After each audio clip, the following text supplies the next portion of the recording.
Hello children, how are you today? I hope you've got some spring sunshine where you are. I have, and I'm really enjoying it because it's been so miserable and cold and wet, and it's really nice to see the sun arriving and a few little shoots peeping through the earth, and it tells us that spring is on the way. So let's enjoy that, and let's have a story about little animals playing again. Some of you might have listened to my story a couple of weeks ago, which was about some little rabbits. Well, today we're going to have a story in the same series, and this one is about kittens.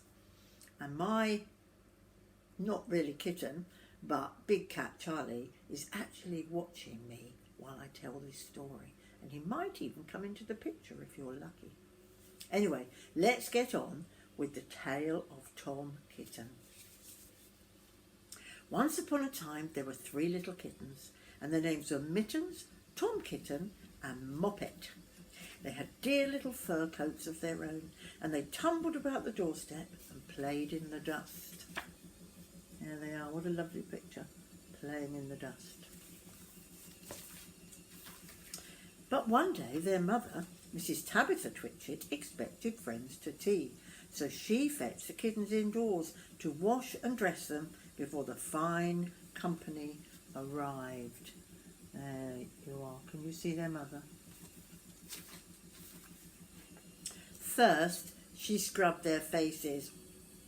This one is Moppet. That doesn't look much fun, does it? Did your mummy do that to you? Then she brushed their fur. Ooh, this one is Mittens. And then she combed their tails and whiskers. And this is Tom Kitten. There you are, there's Tom Kitten there in the front. Tom was very naughty and he scratched. Mrs. Tabitha dressed Moppet and Mittens in clean pinafores and tuckers, and then she took all sorts of elegant, uncomfortable clothes out of a chest of drawers in order to dress up her son Thomas. Because as you've probably realised, Moppet and Mittens are girl kittens and Thomas is a boy kitten. I don't think he'll like being dressed up, do you? Tom Kitten was very fat and he had grown. Several buttons burst off. His mother sewed them on again. There he is in his blue suit. I bet it's very uncomfortable.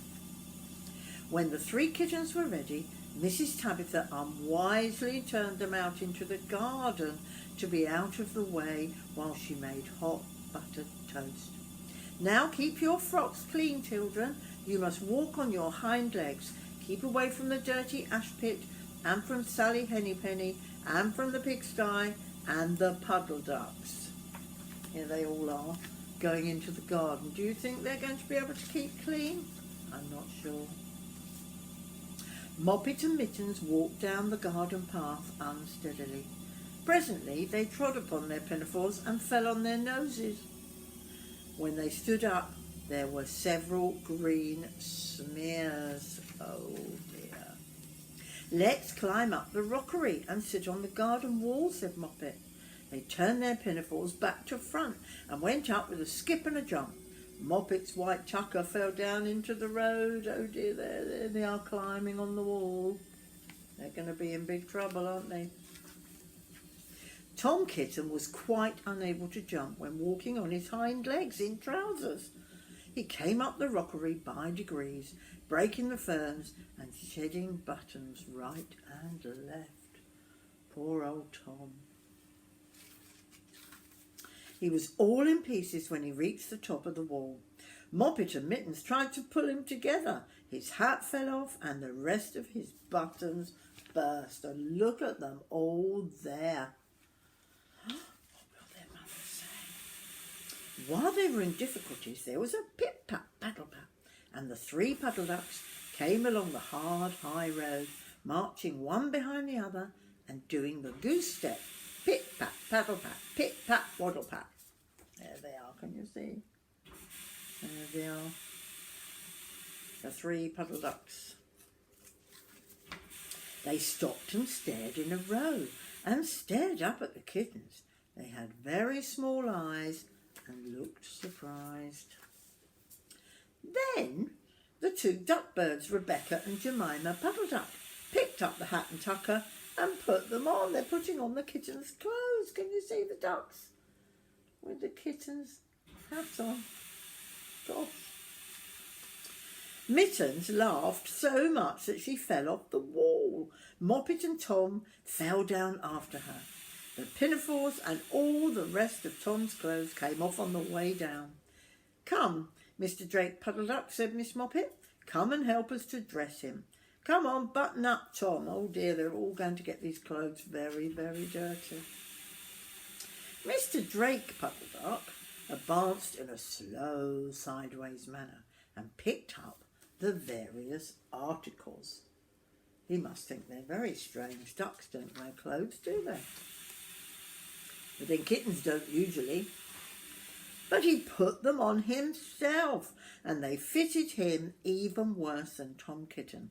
"It's a very fine morning," said Mr. Drake Puddle Duck, and here he is, I think, looking rather silly in Tom Kitten's clothes. And he and Jemima and Rebecca Puddle Duck set off up the road, keeping step. Pit-pat, paddle-pat, pit-pat, waddle-pat. There they are, walking up the road. Then Tabitha Twitchit came down the garden and found her kittens on the wall with no clothes on. Oh dear. She pulled them off the wall and smacked them and took them back to the house. "My friends will arrive in a minute and you are not fit to be seen. I am affronted," said Mrs. Tabitha Twitchit. Oh dear, they've been very naughty, haven't they? Oh dear. She sent them upstairs, and I'm sorry to say she told her friends they were in bed with the measles, which was not true. Quite the contrary, they were not in bed, not in the least. Somehow there were some extraordinary noises overhead which disturbed the dignity of the tea party. Look, there's the naughty kittens playing around in their bedroom. You wouldn't do that, would you? No. And I think that someday I shall have to make another larger book to tell you more about Tom Kitten.